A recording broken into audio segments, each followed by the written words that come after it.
The Irishman is the latest mob epic from the legendary Martin Scorsese and stars Robert De Niro, Joe Pesci, who came out of retirement for this film, and Al Pacino, and is the story of Frank Sheeran and is based on the book I Heard You Paint Houses.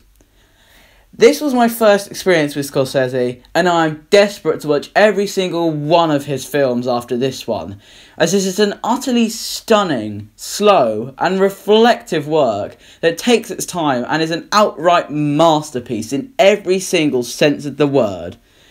There are perfect performances from absolutely everyone. Robert De Niro takes his time to build his performance until the third act, where he takes off and really impacts your soul with his silent, destroyed performance that reflects his loss of humanity so well. It had an effect on me like no other performance has this year and in a very long time. Joe Pesci is the most silently menacing character I've seen in a while and can make you fear him with just a glance, and deserves to win Best Supporting Actor.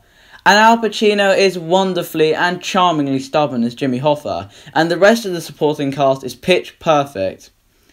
The de-aging, and especially the aging of everyone, is flawless, and I forgot about it within seconds.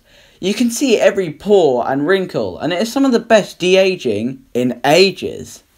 And whilst it was also helped by the actors and how they moved, as they did have acting coaches for how to act older and younger, the CG aging in particular was especially impressive and convincing, and really helped to add to the emotional heft of the last 45 minutes of the film. And Scorsese's direction is of course perfect, and he's happy to let his camera sit still for a bit on his actor's face, and let them and the audience reflect silently on events they've seen. And Scorsese creates a final shot that is so simple, but may just be the best final shot I've ever seen. There is so little going on in the shot, yet it conveys so much emotion and thought that Scorsese deserves to win Best Director for the final shot alone. And the film doesn't necessarily have 3 set acts, but more 3 set sections, the first being Frank's introduction and development in the mob, and his developing closeness to Russell Bufalino, Joe Pesci's character.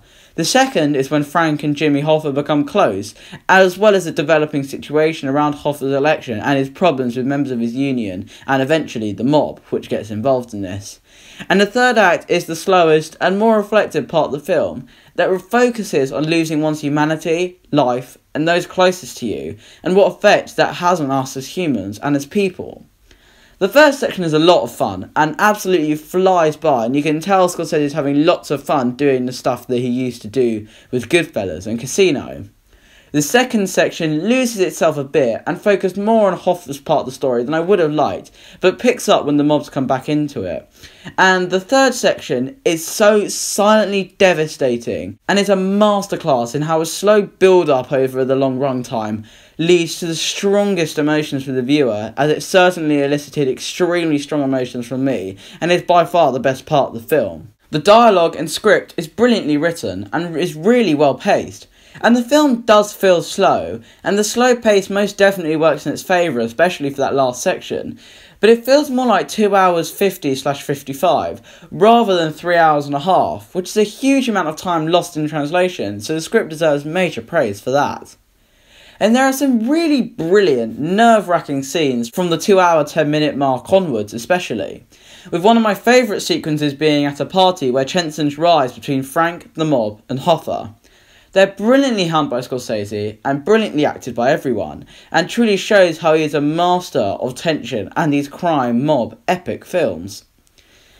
However, as I mentioned, the film loses its focus a bit in the middle section, and forgets a bit about the mob by straying very far into Hoffa's story, and I still enjoy this part of the film very much. It's still a brilliant film during this part. I just wanted more focus on the mob rather than Hoffa, however it is necessary for later events that occur and for the emotional heft of that third act.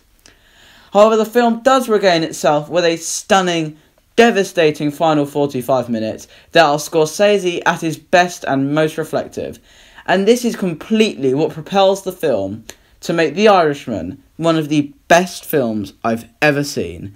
I cannot wait to see more of Scorsese's work, and it's a masterpiece that is absolutely one of the best this year and the decade. So I'm going to give The Irishman a 10 out of 10, and would genuinely give it a higher rating if I could.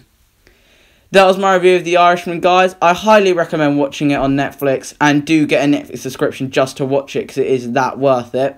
And I would recommend trying to watch it in one as I did, as the emotional payoff will be even more there for you.